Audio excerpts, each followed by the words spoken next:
कई बरस पुरानी बात है। किसी मुल्क की एक बस्ती में दो बड़े गहरे दोस्त रहते थे। यूं तो उनमें से एक नाई और दूसरा हलवाई था, लेकिन दोनों ही हद दर्जे के कामचोर थे। वो हमेशा यही चाहते थे कि मेहनत किए बगैर उन्हें पैसे मिल जाएं और उनकी ज़रूरतें पूरी होती रहें। वो दोनों किसी न किसी तरीके से लोगों को बेवकूफ़ बनाते और उनसे रुपया पैसा बटोर लेते। लेकिन एक वक्त ऐसा आया कि हर किसी पर उनकी असलियत खुल गई और दोनों पर फाकों की नौबत आन पहुंची। अपनी ठगी और कामचोरी की वजह से आखिर दोनों का काम बिल्कुल ठप हो गया और उनका इस बस्ती में रहना मुश्किल हो गया।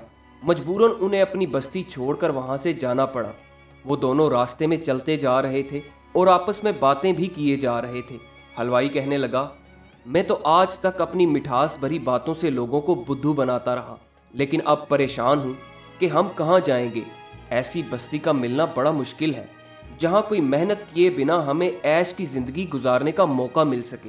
नाई ने जवाब दिया, मैं एक ऐसी बस्ती के बारे में जानता हूँ जहाँ के लोग बड़े नेक और पारसा होने का ढोंग रचाते हैं और अलग अलग धर्मों के ठेकेदार बनकर रहते हैं। वहाँ मुख्तलिफ मज़ाहिब के लोग रहते हैं और उनमें से हर एक अपने आप को खुदा के बड़ा करीबी समझता है। मेरे ख्याल से अगर हम इस बस्ती में चले जाएं तो धर्म के ये ठेकेदार हमारी ज़रूर मदद करेंगे। हलवाई बोला, मजहबी लोग तो ज़्यादा से ज़्यादा हमें नेकी का रास्ता दिखाएंगे, इससे हमारा पेट तो नहीं भरेगा। आखिर इस बस्ती के लोग हमारे काम कैसे आएंगे। नाई बोला, मेरे जहन में एक मंसूबा है, तुम बस मेरे साथ चलो और जो मैं कहूँ वही करना। चुनाचे वो चलते चलते इस बस्ती के करीब पहुँच गए। हलवाई ने नाई से पूछा, क्या यही वो बस्ती है? नाई बोला, हाँ बिल्कुल, यही वो बस्ती धर्मपुर है जिसके बारे में मैंने तुम्हें बताया था।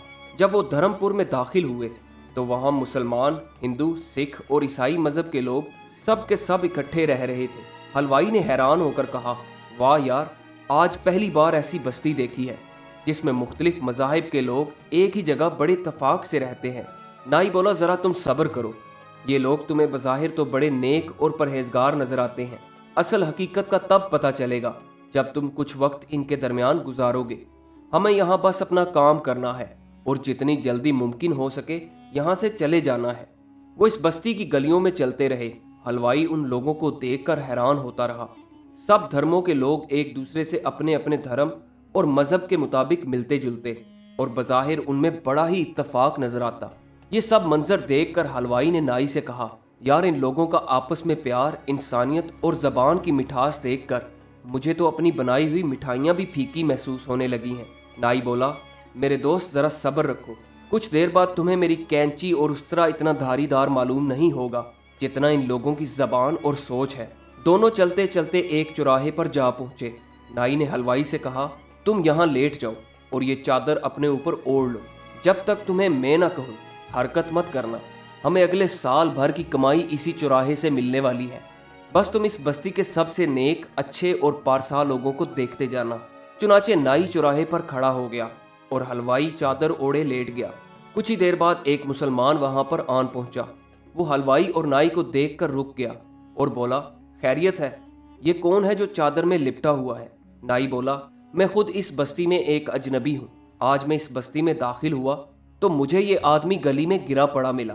मैं इसको फिल फोर हकीम के पास लेकर गया, मगर हकीम साहब ने कहा कि इसके इलाज में 1000 रुपया लगेगा। वैसे मेरे ख्याल से आप मस्जिद से आ रहे हैं, क्यों, सही कहा ना मैंने? मुसलमान बोला, हाँ, मैं इस बस्ती का इमाम मस्जिद हूँ। नाई बोला, खुदा खुश रखे, आप तो फिर सदका और खैरात पर भी यकीन रखते होंगे। मुसलमान बोला, बिल्कुल यकीन रखता हूँ, सदका खैरात तो बड़ा ही नेकी का काम है। नाई बोला, तो फिर आपसे दरख्वास्त है कि 100 रुपया सदका कर दीजिए ताकि इस गरीब और लाचार इंसान का इलाज हो सके और इसकी ज़िंदगी बच सके। मुसलमान बोला, सदका खैरात तो मैं ज़रूर करूँगा और ये एक बहुत बड़ी नेकी का काम है, मगर मुझे पता तो चले कि इस आदमी का दीन धर्म क्या है। क्या ये मुसलमान है? नाई बोला, मुझे ये तो नहीं मालूम कि इसका मज़हब क्या है। मुसलमान बोला, तो इसका मतलब ये हिंदू, ईसाई या फिर सिख भी हो सकता है। नाई ने जवाब दिया, जी हाँ, बिल्कुल ये हो सकता है कि ये मुसलमान ना हो और उनमें से किसी एक मज़हब से ताल्लुक़ रखता हो। मुसलमान कहने लगा, तब तो मैं इसके लिए सदका नहीं करूँगा।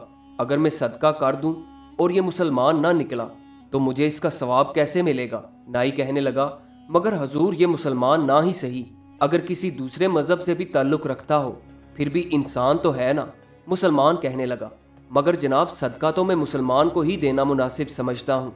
नाई बोला, हुजूर अगर ये आदमी मर गया तो खुदा को आप ही जवाब दे होंगे कि इसका एक बंदा सिर्फ इसलिए मर गया कि उसे इलाज के लिए पैसे ना मिल सके, हालांकि इसका हाल एक नेक बंदे को मालूम भी था। मुसलमान बोला, मुझे इससे कोई मतलब नहीं। ये कहकर वो वहाँ से चला गया।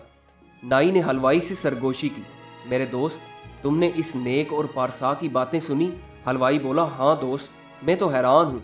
इसने ये भी नहीं सोचा कि एक इंसान मुसीबत में है और इसकी मदद करनी चाहिए। इतने में एक हिंदू पंडित उनके पास चलता हुआ आया और नाई से पूछने लगा, क्या बात है और ये चादर में कौन लिपटा हुआ है? नाई कहने लगा, आप शायद मंदिर से आ रहे हैं। हिंदू बोला, हाँ मैं मंदिर से ही आ रहा हूँ और मैं यहाँ का ज्ञानी हूँ। नाई बोला, बहुत आला, फिर तो आप दान पुण्य का ज्ञान भी देते होंगे। हिंदू बोला, बिल्कुल ऐसा ही है, दान करना बड़े ही पुण्य का काम है। नाई बोला, तो जनाब मेहरबानी करके 100 रुपया दान कर दें। ये अजनबी इंसान बीमार है और इसके इलाज के लिए 1000 रुपया दरकार है। मैं इसके इलाज के लिए पैसे इकट्ठे कर रहा हूँ। अगर पैसे ना मिले तो ये मर जाएगा। अगर आप इस पुण्य के काम में मेरी मदद करेंगे तो आपको भी इसका पुण्य जरूर मिलेगा।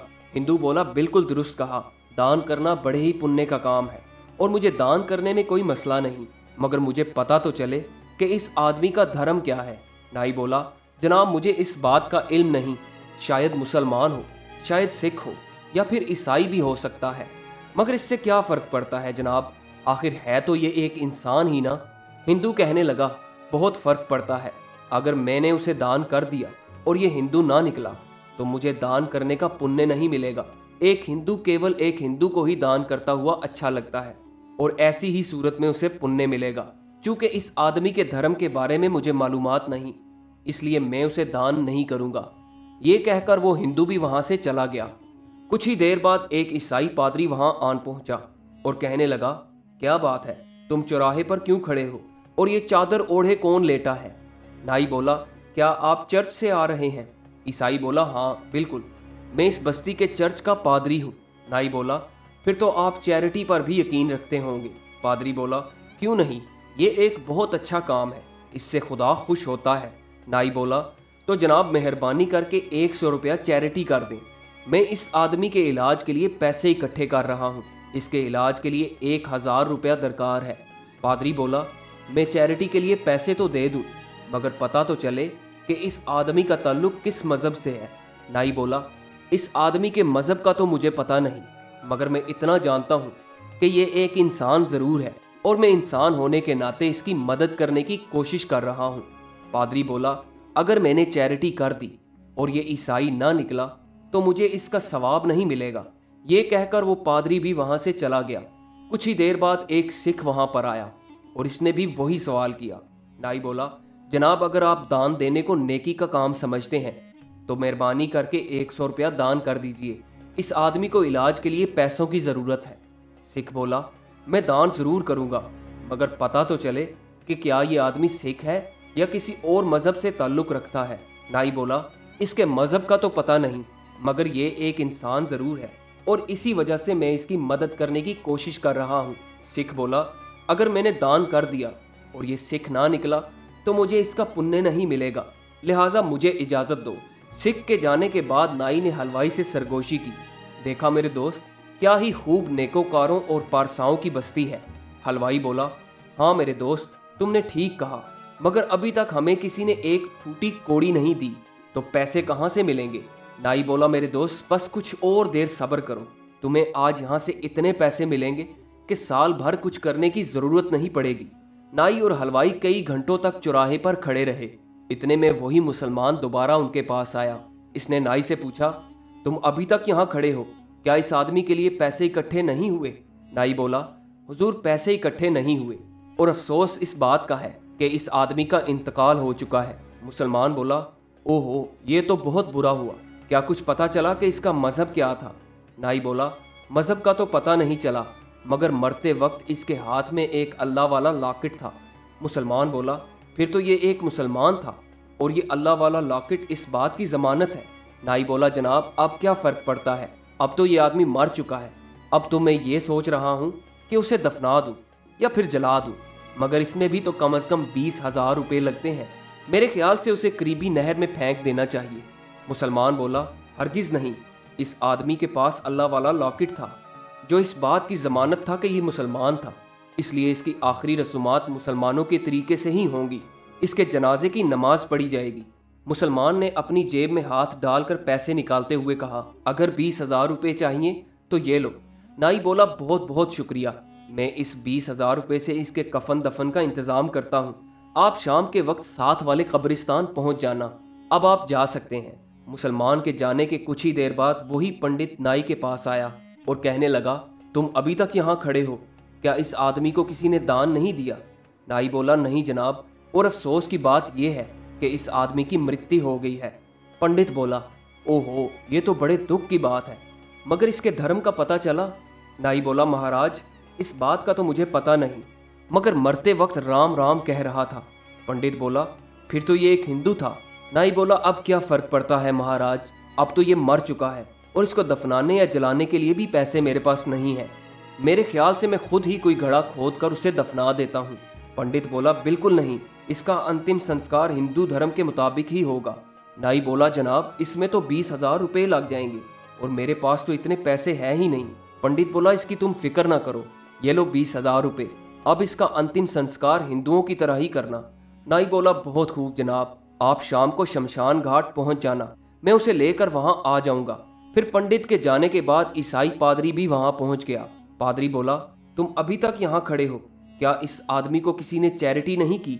नाई बोला, नहीं जनाब, मगर अफसोस कि इस आदमी का इंतकाल हो चुका है। ईसाई बोला, ओहो, ये तो बहुत बुरा हुआ, मगर इसके मज़हब का पता चला कि ये किस मज़हब से ताल्लुक़ रखता था? नाई बोला, जनाब, मुझे इस बात का तो पता नहीं, मगर इसके गले से ये लॉकेट मिला था। ईसाई ने लॉकेट देखा तो चिल्ला कर बोला, ये तो सलीब का निशान है, मतलब ये आदमी एक ईसाई था। नाई बोला, शायद एक ईसाई ही था, मगर अब क्या फ़र्क पड़ता है जनाब, ये आदमी तो मर चुका है। अब तो मैं सोच रहा था कि इसको साथ वाली नहर में फेंक दूँ। ईसाई बोला, हो ही नहीं सकता, ये आदमी एक ईसाई था और इसकी आखिरी रसूमात ईसाइयत के मुताबिक ही होनी चाहिए। नाई बोला, जनाब, मगर इसमें तो 20,000 रुपये लग जाएंगे। ईसाई ने झट से 20,000 रुपये निकाल कर नाई की हथेली पर रख दिए और बोला, अब इसकी आखिरी रसूमात एक ईसाई आदमी की तरह ही करना। नाई बोला, बहुत खूब जनाब, आप शाम को चर्च पहुंच जाना, मैं इसका ताबूत वगैरह खरीद कर उसे वहां ले आऊँगा। इसके बाद सिख भी वहां पहुंच गया और कहने लगा कि तुम अभी तक यहाँ खड़े हो। नाई बोला, जनाब, किसी ने दान नहीं दिया और ये आदमी मर गया। सिख बोला, ओहो, बहुत दुख हुआ ये सुनकर, मगर इसका धर्म क्या था? नाई बोला, धर्म का तो पता नहीं चला, मगर मरते वक्त इसने एक ही नाम बोला था। सिख पूछने लगा, क्या नाम पुकारा था? नाई बोला, इसने जोर से कहा, वाहे गुरु, और इसके बाद हमेशा के लिए खामोश हो गया।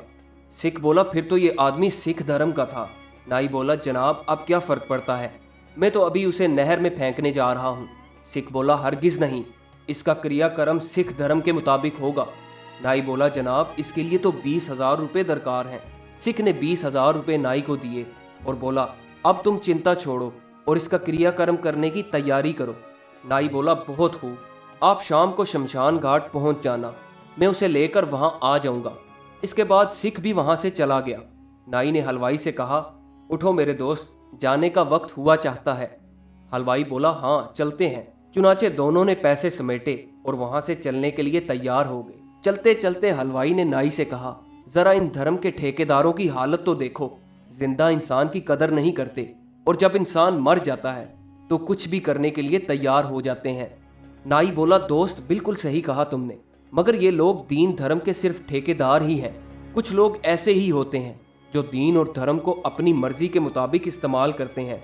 बहुत से लोग अपने मजहब के सच्चे असूलों पर अमल नहीं करते, बल्कि अपनी सहूलत और फ़ायदे के मुताबिक मजहब का इस्तेमाल करते हैं। इमाम, पंडित, पादरी और सिख सब ने मदद करने से इनकार कर दिया जब तक उन्हें यकीन नहीं हुआ कि इस आदमी का ताल्लुक उनके मजहब से है। असल में दीन धर्म तमाम इंसानियत की कदर करता है और बिला तफरीक एक ज़रूरतमंद की मदद करने की हिदायत देता है। किसी की मदद करते वक्त ये नहीं देखना चाहिए कि इसका मजहब या अकीदा क्या है, बल्कि ये देखना चाहिए कि वो एक इंसान है और मदद का मुस्तहिक है। तुम एक हलवाई हो और मैं एक नाई हूँ, हम अपने दीन पर इतना अमल भी नहीं करते और हम ठगी करते हैं। हम दोनों तो सिर्फ ठग हैं, मगर ये लोग महा ठग हैं। अगर ये दीन और धर्म के मुताबिक चलते तो ये लोग तुम्हें एक जरूरतमंद समझकर खुद तुम्हारा इलाज करवाते और यकीनन यहाँ से हमें खाली हाथ ही जाना पड़ता। बहरहाल जब तक इस तरह के दीनदार और धर्म के रखवाले पैदा होते रहेंगे, हम जैसे ठग कभी भूखे नहीं मरेंगे। दोस्तों, ये कहानी आपको कैसी लगी? कमेंट्स में अपनी राय का इजहार जरूर कीजिएगा और हमारे चैनल को सब्सक्राइब जरूर कीजिएगा। वीडियो देखने का बहुत बहुत शुक्रिया।